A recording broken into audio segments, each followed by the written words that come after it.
Hello, everyone, and welcome back to another episode of the Key Ingredient Podcast. Today, I'm joined by Joe Pavich Jr. Joe is a local real estate expert, having sold over $1.4 billion in real estate transactions throughout his career. Joe, thanks for joining me today. Thanks, Stefan. Glad to be here. I appreciate it. Yeah, likewise. So I've known you for a long time, Joe, probably well over a decade. Yeah. I know your dad.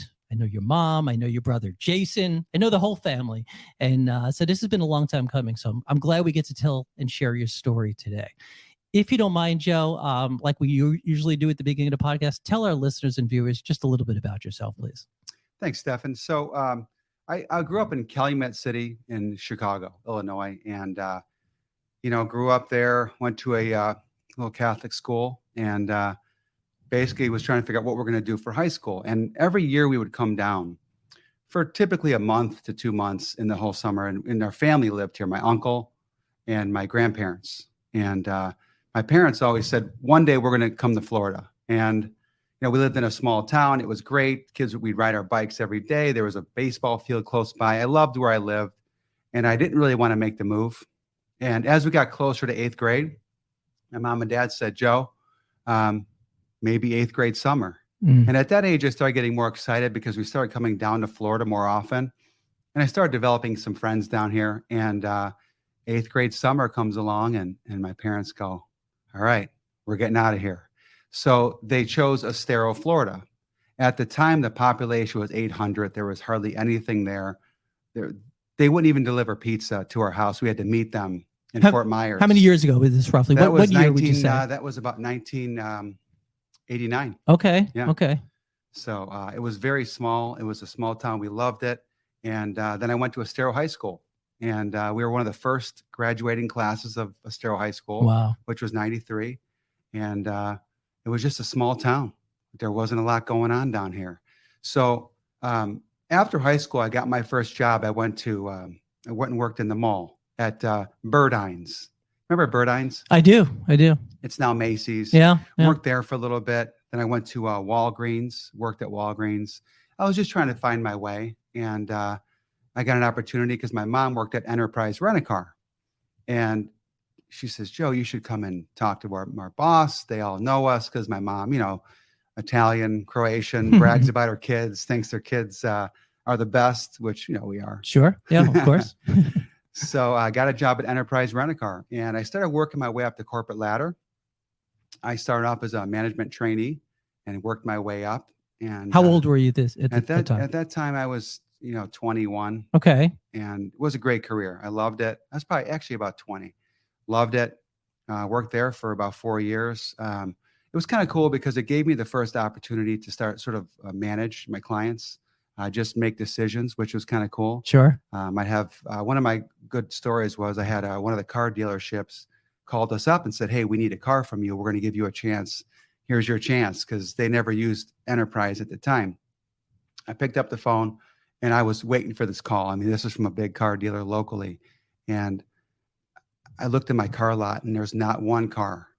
And I said, I'll handle it. I'll pick up your client and I'll make sure I get them a car. And it was kind of cool because you start making these decisions by yourself without having a boss telling you what to do. Absolutely.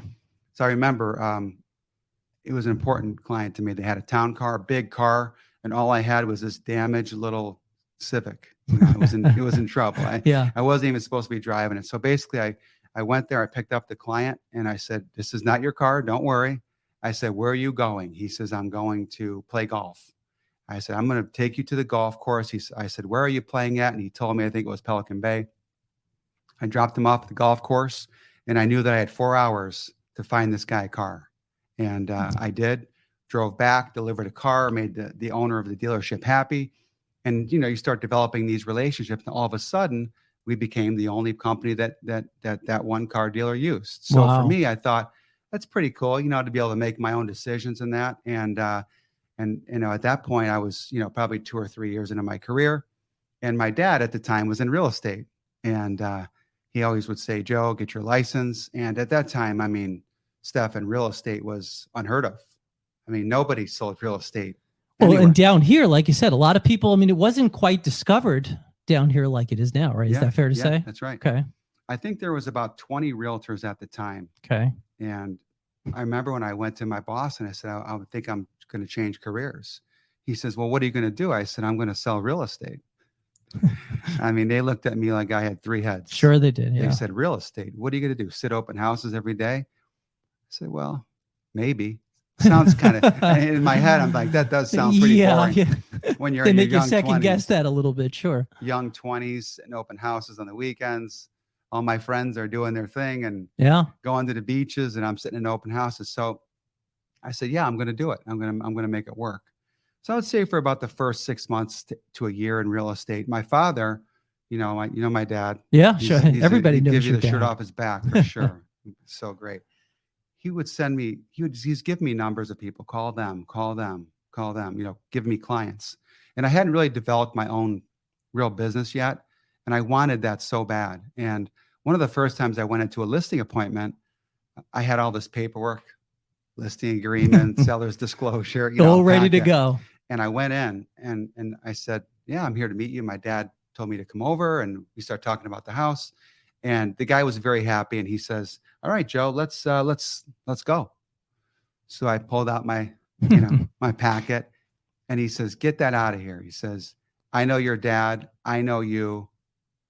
Shook my hand and goes, sell my house. Wow. Which it's changed over time. I It mean, has a little bit, sure. Everything's obviously more contract based now, but at the time, that was one of my first deals was on a handshake. Wow. And I thought, wow, that's pretty cool. And I sort of incorporated that stuff into my business because I am a handshake kind of guy. I don't need, we have to have contracts, but when I give somebody my word, I'm going to do my best for them. That's just how we do it. Yeah. Well, like you said, your dad is known for that. I mean, your dad is not only extremely well known, but people love your dad. Yeah. Let me stop you for a second, Joe, because I love when we tell the story to really kind of get into it. So let's just go back for a few moments. And so let's take you back to high school. Sure.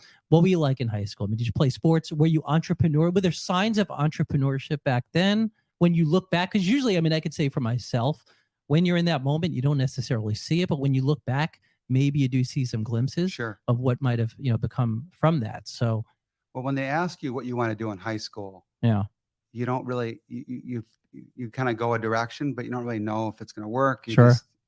And at that time, I really was a little bit lost, to be honest with you. I wasn't sure what I wanted to do. I was a pretty good baseball player in high school, Stefan. Estero High School was kind of in the middle of nowhere. So I was good at Estero High School at the time. As a matter of fact, I led, I want to say maybe the state. Don't quote me on that. We won't do a fact check. Don't worry. But I did have a pretty high batting average. I batted .507 in high school. Okay. And it started, getting out there. It's really good. The local areas. And I just didn't know what I wanted to do, but I thought I had something because our area was so small. Sure. Right. So that was kind of my dream, was to just play professional baseball. Yeah. And I hadn't really selected a career that I wanted to do. I really didn't know. That career was sort of like secondary. I was so focused on going to the show that a career wasn't really something I was thinking much of. I wasn't sure what I wanted to do. I remember when they were going around class asking some of the students what they wanted to do for a career. I didn't really know. And I said, car sales. The first thing that came to mind. And they're like, oh, that's cool. And, I just didn't know if that would work. Yeah. So, but then with baseball, I played all through high school, and I tried to play baseball in college. That didn't work too long. We had Edison Community College at the time. Were you here? Yeah. I know Edison. So I went to Edison, and I was a walk-on, meaning I didn't get a scholarship. And when I first day on the field, everybody's really good.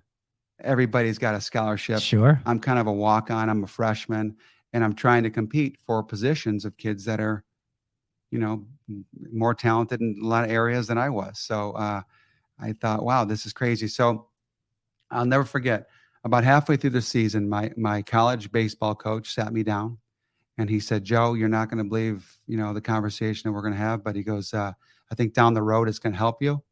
And at the time, I get the chills sort of thinking about it, but he says, I'm going to let you go. And like I said, chills going. Wow, there. sure. So I could not believe it. I remember I just was like, I said, like, why? Right. And I remember trying to even ask him or talk to him. I felt like I was going to cry. And so I kind of asked a couple of questions and let him do the talking, so I didn't burst out in tears. And he says, Joe, you have the best attitude on my whole team. He says, your attitude is the greatest. You don't get down on yourself. You're always positive. You motivate other players, but your skills, you're a good player. You're just not a great player. Mm-hmm. And I think Sure. there's just some things you got to sharpen up on. And listen, I'd love to have you back next year, maybe come back and try out. And at that time, I was thinking, if once I get cut from this team, I'm not going. That's it. It's over. I'm out. Yeah. Yeah. So then I went to Santa Fe Community College for a year. Okay. And one of my closest friends, Hank Woodman, he was a really good pitcher in high school. He threw about 93 as a freshman. I mean, 92, 93. And he was striking out seniors. He was great ball player. So Santa Fe Community College says, hey, come up and come visit us. Yeah. So I brought Hank with me. Just come with me. And then they grab him, I get the boot. So yeah. Hey, you did a nice thing though. Yeah. You had all the right intentions. Yeah. So that was it. That was it for me. Wow. So when you got started in real estate, so let's go back to that. So it was your mom, I believe you said, who said you should get into real estate, right? Is that my dad? Oh, your dad. I'm sorry. So your dad was already in real estate. So did you join his team right away? What was that like? Pretty much. My brother did actually before I did. So okay. Jason did before. Okay. Yep. And then me and my mom and my cousin Mike, who doesn't sell real estate anymore, he lives in Chicago. We all took the test together, and I remember. At the time, I don't know how real estate tests are now compared to before. Some people might say, "Oh, they make them much easier now." I don't believe that that's the case. They did make them pretty tough. But I remember we had a stack of postcards. Flip them over, write the question on the front, answer on the back, and we're just flipping these cards around. And the three of us took the class together. Wow! And then me and my brother joined my mom. Me and my mom joined my brother and dad. Okay. And then we became the Joe Pavich team. So, right, because everybody's name begins with a J. Yeah. So what was it like, I guess, what was it like working with family? I mean, I assume you were still living with them at the time. I don't know. Were you? Yeah. Okay, yeah. So you'd come home from work, from showing homes and, building the business. You come home. Did everyone just talk about real estate the rest of the night? Or did you turn it off, which I would imagine is not easy to do? I tried to shut it down. Okay. Let it go. Yeah. Yeah. Even today, sometimes we talk about real estate and we talk about it all day. Let's talk about, I don't know, a trip or kids. Let's talk about the kids, right? But it was fun, and living at home, was great. At the time, all four of us were selling, and I'd get a chance to hear my dad on the phone a lot with people, and I never really heard him push people. Mm-hmm. He would always just talk to people, and that's, I'm sure, Stefan, I've seen you as well. I know. You advise people, you develop that relationship, and you want them to really trust you. And it's kind of the same with us. Yeah. But we don't really talk a lot at home. So we worked as a team, the four of us, for about the first about the first 3 years of my career. Great team. We were all great. But for me, it was hard because, you have to get opinions of everybody to make a decision. Mm-hmm. And it wasn't that the four of us couldn't make a decision, but for me, I like to just think of it and go. A lot of chefs in the kitchen, right? There's a lot of chefs in the kitchen. So, we just all had a conversation and just basically said, I'm going to sort of start branding myself. Because I'd say 3 or 4 years into it, I was able to probably barely afford a website. Yeah. Yeah. I think I might have had to put that on a layaway plan or something, give them chunks of X to get me a website. But then I got my own website and I started kind of developing my own name. And at that time, I didn't have to get deals from my father or family. They came in, they start calling me. Mm-hmm. And I thought that was so cool. Sure it is. I'm like, wow, they're calling me. And they must think I'm great. And then all of a sudden it became where my dad might answer the phone. They go, hey, is Joe there? Yeah, this is Joe. Oh, that must have been the best feeling in the world for you, right? They go like, Dad, that's for me. Give me the phone. So it took a while to get there, but obviously I set my goals. I wanted to sell. After a couple of years, my goal was to sell maybe 3 million at the time. Now, remember, the property values were a lot less back then. Everything was priced at 200,000. So if you sold 3 million, that you had to move a lot of $200,000 properties to get there. Absolutely. So I said I wanted to sell 3. I wanted to sell 5. I wanted to sell 10. If I sell 10 million, I'm going to be the happiest guy in the world. I sold 10, and then I thought, I don't really feel different. Like I was expecting there to be a a celebration or something like that. And then I just set my goals, and I've beat them, and I just achieve them, and I beat them. And if it's too much pressure on all of us as a team, I do have 4 full-time assistants. If it's too much pressure for 4 of us, I'll get a 5th. Yeah. If it's too much pressure for 5, I'll get 6. It's a good problem to have, right? Yeah. Sure. Just keep hiring good people. Yeah. So. Yeah. That's amazing. You know, it's interesting you say that, because a lot of entrepreneurs are different when it comes to celebrating success. Sure. Some, like you said, you hit a number and you open up champagne and you celebrate, Yeah. you go on vacation and you take 3 weeks off, and then you come back to it. And then some don't. That's and right. I've always been like that, where I don't necessarily, you try to get to a certain point and you get there and you feel good about it, but then there's the next step.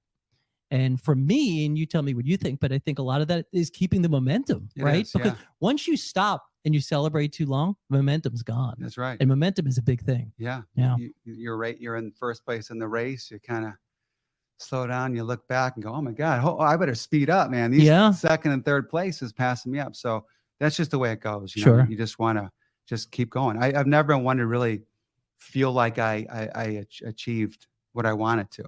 I always wanted more. Sure.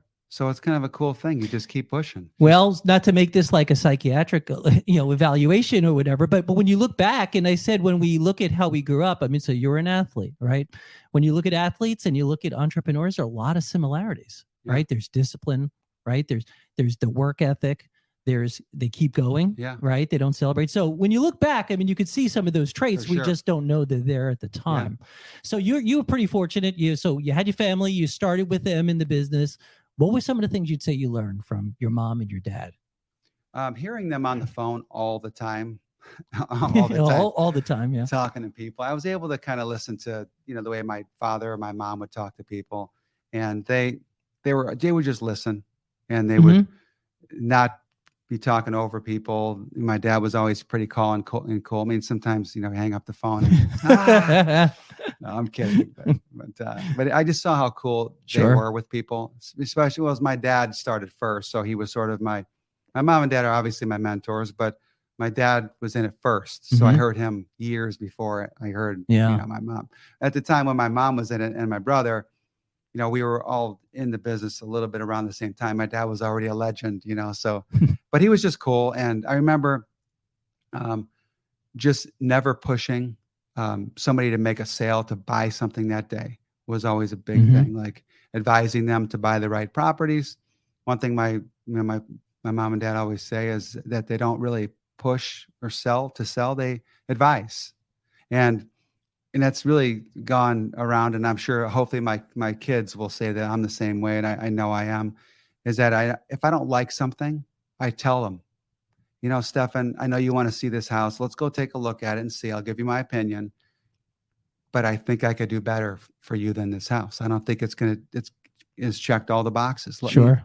If you want it, that's a different story, but I'm just giving you my opinion on what I think it is. Yeah. And that's cool when you can get to the point where you can do that, where you're not really selling to just make a sale. Well, the more successful you become, the more you could do that, right? I mean, repeat business, right? Sure. That's a big thing. Yeah. So let's talk real estate now. I mean, obviously this is one of the hottest areas, I think, in the country, right? When it comes to real estate. Is it fair to say that? Yes. So we go back to, like you said, in the late 80s, right? 200,000, you probably would get, for most people who live in other parts of the country, a home of their dreams, right? What's it like now? So what are you seeing? Let's first start what you were seeing before the pandemic, and then we'll kind of discuss where things are now. But what was it like before the pandemic, during the pandemic, and then after? So before. So before the pandemic, it was sort of a normal market. You could get into the market for 350, 300, 350, and get something pretty decent. Decent meaning square footage. Square footage wise, maybe 1,653 square foot, maybe no pool, but maybe a nice view. Might need a little bit of work. And obviously that the bottom has been pushed up quite a bit. It's hard to find 350, 360, whatever it is. It's hard to find those. They've been pushed up a lot. That bottom market has been pushed up to five. I mean, it's hard to find even a home now under 500,000. It doesn't need a lot of work. Sure. So it's really kind of like nudged the market from the bottom, and everything has obviously gone up from there. And it's all so many different mini markets too. They're all, east of 75, west of 41, obviously. But the bottom of the market was pushed up before. Now, during the pandemic, I remember I'm watching the news, and you're seeing this happening, right? And I remember like pacing around the house. Going, oh Sure. my God, this is so crazy.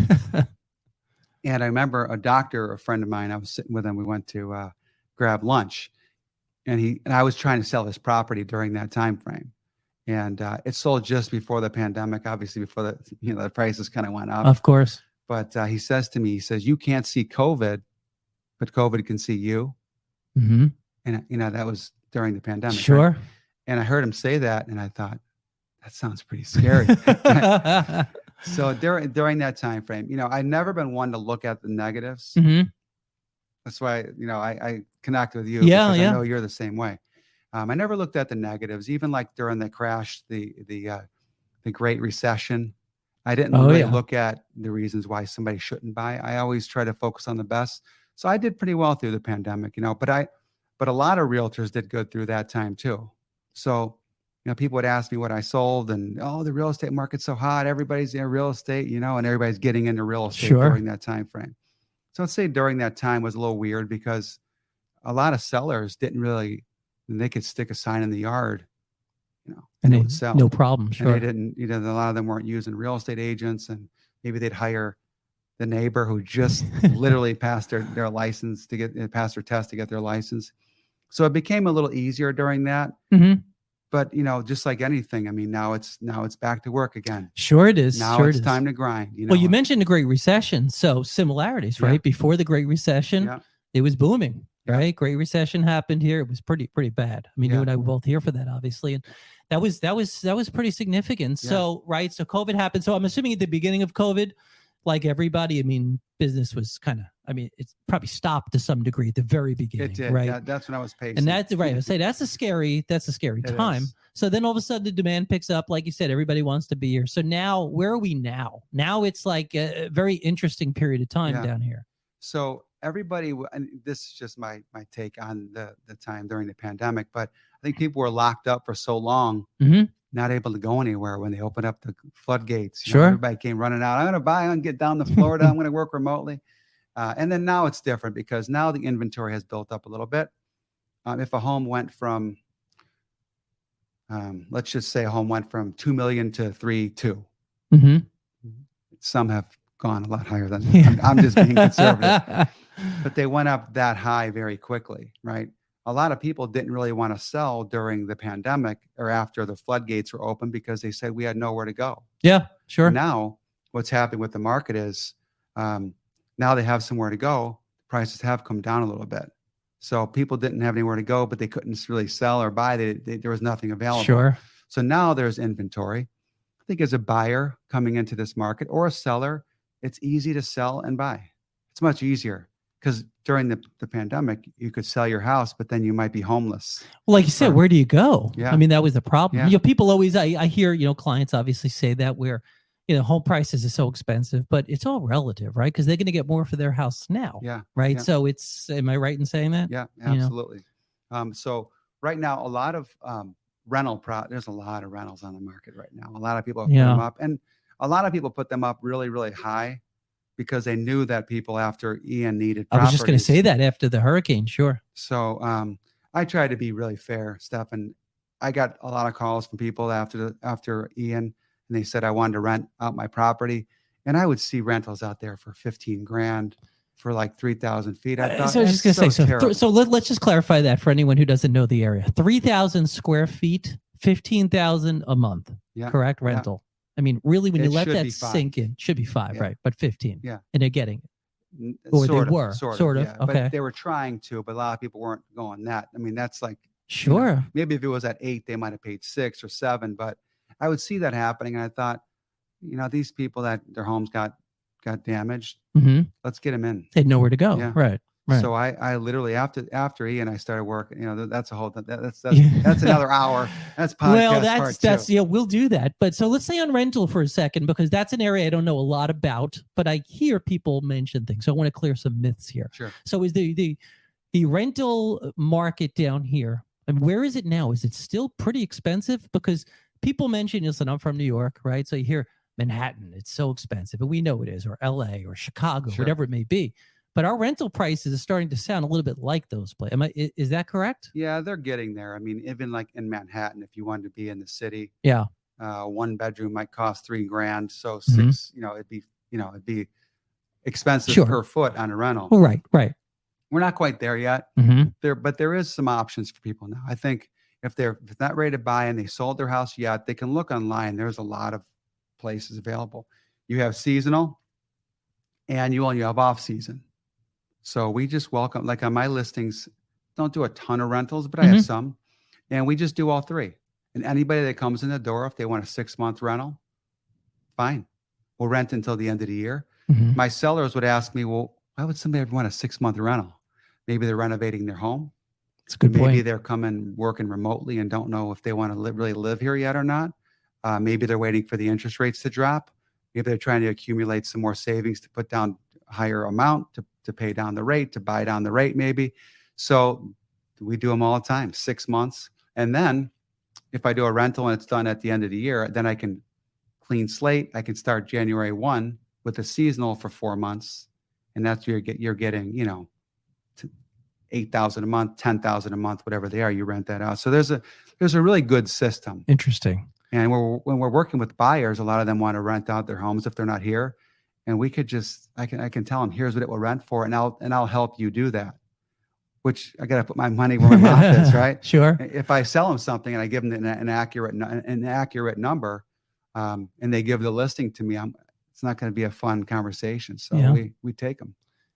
Yeah, that's so let's look at where we are right now. So right now inventory's built up a little bit. Is that Yes, fair? correct, Okay. yes. But homes are still selling, Yes. right? So just maybe not at the same rate, but still pretty high. Is that That's fair correct, as well? yeah. And now our buyers are looking at days on the market. It's kind of funny now because They're looking at that now right, for days on the market. negotiation. Yeah. Yeah. And it used to take us 125 days maybe to sell a home. Pre-pandemic, normal market, 125 days. Okay. Take me about 3 or 4 days. Right. You know, Well, I you're don't want to, different. separate. But the days in the market are building up. But it's funny because when you meet with people now and they say it's been in the market for 48 days now. That's a long time. 48 days. days. Yeah. Yeah, it's funny because that's like seconds, Sure, really, in the sure. long scheme of things. So if a home is on the market for there's a little formula that I use. We'll talk later about. Okay. But if a home gets to a certain point, it's going to need something, Mhm. whether it's paint work, grout cleaned, landscaping work done, staging. There's something. Mhm. If it's maybe the price, so it gets to a certain price point. I mean, a certain time frame. It's time to do something. An adjustment needs to be made. Yeah. I don't usually let them get to 100 days if my sellers are willing to just sort of work together with me and let me spend. Even if we got to spend $5,000 to get 50, Mhm. that's a good trade. Sure it is. If I said, Stefan, I'm going to give you 50,000, just give me back 5. Yeah. I mean, what a deal that would be for you, right? Not a bad deal. So in real estate, that's sort of the same thing. Sometimes we have to put a little bit in to get the big return. And makes sense. But days in the market are adding up a little bit. There's more properties, and in some communities, not all. Some communities is still pretty low. Maybe it's a smaller development. Mhm. There's multiple reasons. That's podcast part 3. Okay. We're going to build them up over here. Yeah. But in some communities, there's inventory, and people are like, oh my God, he's at 669. I need to be at 659. Right. Right. And then they go, well, we paid $450 for this. He's at 659. I'm going to go to 639. Sure. And they're kind of doing so it's, and then the top of the market's sort of coming down too. So, and people are buying those obviously, but if they just get to a certain point where they've already tried and it's not working, the prices will eventually adjust a little bit. I'm not seeing anything crazy. Like there's no crazy market coming, but I do think that there's an adjustment. Yeah. And it's already adjusted. It just, people don't know that. Which is normal, right? Markets are supposed to work that way, but I don't think, we have not seen a huge drop off at all. No. When it comes to price. I mean, most people live down here pretty happy with the value of their homes at this point. So even if they went down 10% or whatever it ends up being, still not that bad. Well, after the pandemic, if they went up 30%, and they dropped 10, I Not mean, that's kind of about where it was, sure. about where it's at. I mean, that's not a bad return, right? Not at all. So Yeah, what about new constructions? Are you seeing a lot? I mean, everywhere. Look, I mean, they're still building. they I mean, are. are they moving? Are they selling those They're homes? selling them, They are. yes. They're taking roughly, 7 months to a year, and it Okay. depends if it's a custom home. It might take a year and a half. If it's a production home or a development, GR Lennar Pulte or GL Lennar Pulte, whoever it is, they might take 6 to 8 months, but they're selling them for sure. But they're not getting the flush of people like the revolving door. Sure. They're not getting that revolving door. They're having to work with the buyers a little bit more. For a while there after the pandemic, it was a little crazy because a lot of the developers, they had so many people coming in the door. It was almost like a lottery in a sense. Mm-hmm. Like Yeah. I'm gonna open this up for a bidding war, and they would. And I've never seen that before. Amazing, isn't it? No bidding wars right now, though. Yeah. It's just Yeah. if you want one, you can get one. Interesting. So also one of the things that we spoke about this before we went live was that we're still getting a lot of new, not only new constructions, but we're getting new developments like a Mercado, right? They're building one right over here Yes. by Coconut Point. Yes. That, I mean, that has to help the property values as well, right? Because Oh, we're yeah. getting, and these are not just regular little malls, right? These are just absolutely beautiful, stunning places with lots of places Yeah. to dine and shop. And Indoor, outdoor. Yeah. You get to maybe which is great. listen to some music, sit outside. Yeah, that definitely helps the area. And so back earlier on, like when I started real estate, it was really downtown Naples and downtown Fort Myers, Mm-hmm. one way Yeah. or the other, and there was kind of nothing in between. So when people would come down here, they would say, God, it takes forever to get somewhere. But now you have Coconut Point in the middle of Estero. Sure. They're actually putting some more, infrastructure into Estero, going to make it even better, almost like a Mercado. You have Gulf Coast Town Center. So if you live out by maybe Miramar Lakes, Esplanade Lake Club, Wild Blue, You're right there. You're right there. You have obviously Bell Tower. University Village, back which up. is smaller, That's right. but Yeah. also another great Yeah. addition. Mercado, you have The outlets. That's been there first, I guess, right? What about this place right here where we're at? Yeah. There's a lot going on for sure. There is. And then of course Fifth Avenue, but everybody's not going down to one. They're kind of moving around. Yeah. Where do we want to go eat tonight? Me and my wife have the conversation. Well, let's go here. Actually, our goal is to find the hole in the walls with great food. That's the key. Have you been successful with that? Is a lot of yeah, good choices around here. Yeah. I have been. No, it's a great place as far as that. And like you said, it keeps building up. And the best part is wherever you live, there's infrastructure around where you live now. So you don't have to go, like you said, 30 minutes north or south to go somewhere, which is great. Yeah. So as we kind of wrap up here a little bit, let me ask you a couple things about your career.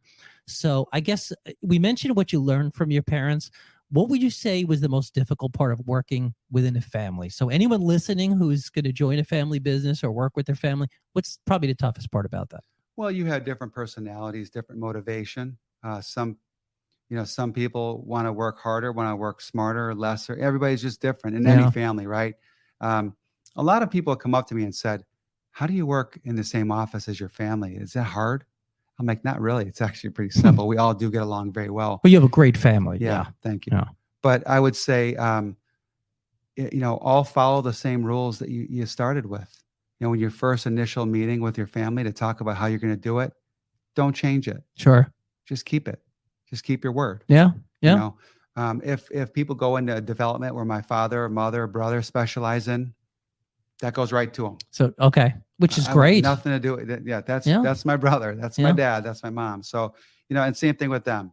But we do have a respect for one another, and we just keep our word. That's it. Yeah, that's terrific. When you're crossing the line on something. Of course, right? Of course. When you're going into an area where you really shouldn't be, don't go there. Yeah, you won't get yourself in trouble. So, but it's great working as a family. You would think that we'd hang out in the office and we'd see each other every day. Not quite the thing, but I do meet. We do meet out for an occasional, power breakfast. Sure. Or at our favorite spot. I see coffee in the morning all the time. Yeah. Always at Starbucks. So, so a lot of people listening as well want to get into real estate. Now, obviously, like any business, it's changed quite a bit over the years. You probably had more solo practitioners, I'm assuming, in the past. Now you have people joining existing teams. Sure. What are you seeing as far as the trends in real estate and joining teams? And what advice do you have for people looking to get into real estate? So real estate is obviously a great career. I think it's become more of a, I'll just get my real estate license because I think I can do it and it looks pretty easy. It's hard. Yeah. It's very hard. It's like anything, people get their license, and a lot of the agents I talk to that have recently got their license said, "What do I do now?" Sure. Because you go through all this work to get it, and then you go, how do I start? That was the easy part, That was the getting it, easy right? part. Yeah. Yeah. You got to work, and if you ain't working, you're not going to make any money at all. It's the wrong career for you. If you're not doing open houses, meeting people, business cards in your pocket at all time, networking. I mean, I look back at what I've done, and I know that I could do it over again because of the rewards it has. Sure. I mean, not only from the sales, I'm not talking about sales exactly, but just the rewards. Having a family, I got 3 kids. Yeah. And I'm a dad. I built myself a team of women that people love. And I always joke around and say, you're going to love them more than me. I'm not available today because I'm at a baseball game, but Julie, Stacy, they're going to be with you today. They're going to show you a property. And at the end, they always joke around and go, right, you're right, Joe. We do like them more than you. It's kind of funny. You knew that was coming. So I developed a good team for sure. But it's just not an easy career. I always tell people in the office or agents or whoever it is, you got to do open houses. You have to get involved in meeting people, different types of events, whether it's a real producers. I'm just using that for an example. Yeah. I used to go to charity events all the time, meeting people, giving different, motivational, going to motivational meetings, meeting different people. Calling people that were better than me at the time, that sold more than me, asking them what to face, meeting the professionals, asking them, hey, like in your business, right? You've been doing this a long time. Hey, Steph, and I'm looking to get into your field. What do you think where should I start? Mm-hmm. It's rare people come to us and ask us questions about how to get started, but you're going to have to work. And when that phone rings, you're going to have to pick up, whether you're golfing. There's no more golf. Yeah. Like if you're going to become a real estate agent, you better have that phone on. Sure. Or 4 hours later, if you're out golfing as a new realtor and your phone's off and you pick it up in 4 hours, whoever called you called me to go buy a home. I was going to say, they reached out to somebody else at that point. Yeah. You're right. So you got to just work it. And that's the biggest thing. It's not an easy career. Sure. You could, somebody could maybe sell, 3 homes a year. Maybe meeting somebody in Publix, name badge on. Hey, sure. Oh, you're real. And you might be able to make that happen. But if you want to make it a career, you got to work it. And if you're not, and you got to put money back into it too. I mean, I have a pretty good marketing budget. I see your billboards everywhere. So of course, yeah. Every time something comes up, cool, I try it. If it doesn't work, I throw it out. If it works, I add more. Smart. You got to put money back into yourself, believe in yourself, and get up early. Early bird gets the worm. Early bird does get the worm. Do you think a lot of these reality shows like the $1 Million Listings, do you think they help the business or hurt the business? And I say that and just I'll give you my perspective and I want to hear yours, of course, but to some degree it probably hurt because you watch a 1 hour show and you see one real estate agent sell 2 homes and you don't realize what went behind all of that, right? But it probably helped as well because it has shown that this has become a real career, right? Yeah. Very different than what it was 30, 40 years ago. So what's your perception? I agree with you as well. It's good and it's bad. There are some things though that are kind of a little funny, like they have a broker, like a broker open event. So broker open events were always a kind of a cool thing, right? For a seller. Yeah. You'd see, I'm going to invite all the brokers to come see your house, right? And I mean, Stefan, believe me when I tell you, I don't care what anybody says that's listening to this podcast today. To get 20, 30 people there would be really hard to do, along with a DJ and bidding wars. And, it's just hard to get. So some of the things I would see where they'd have a broker open, it'd have 500 people. Well, they have the Bravo cameras behind them and everybody wants to. Yeah, sure. Yeah. And then there's people bidding on the house. Yeah. That's obviously kind of far-fetched, of course, but there's some funny stories in there that we can all relate to. It's funny. I like it. And some of the guys like, Sirhan. Yeah. Who's been on the podcast, by the way. My friend Ryan's been on here. Yeah. I mean, that's cool. Yeah. I love what he does. And he's taken it to a whole different level now to where he's making it it's his own brand. I would say The you show's started secondary. off today mentioning brand when we spoke about, your family and Yeah. you and your own brand, and that's exactly right. That's what he's done. Yeah. You could learn a lot from that. People listening to No that doubt. they can watch and see what people like you are doing, what people Ryan are doing, and how they're branding themselves. Yeah. That's a big thing. Yeah. Yeah. I respect what he's done. I mean, you forget the show. You The sure? show is kind of where he started, and you kind of forget that he was even on there. It's his Absolutely. own brand now. So Yeah. yeah, it's Yeah. great. Well, Joe, listen, thanks for doing this. This is, again, you and I have spoken so many times over the years, but to actually have you in the studio on and tell your story, I really appreciate that. Thanks, Stefan. You and your family well known. I hope this was a way for people to get to know you and your family better behind the scenes of the real estate market. So thank you for doing this, and I wish you all the continued success. Thank you so much. Same to you. Thank you.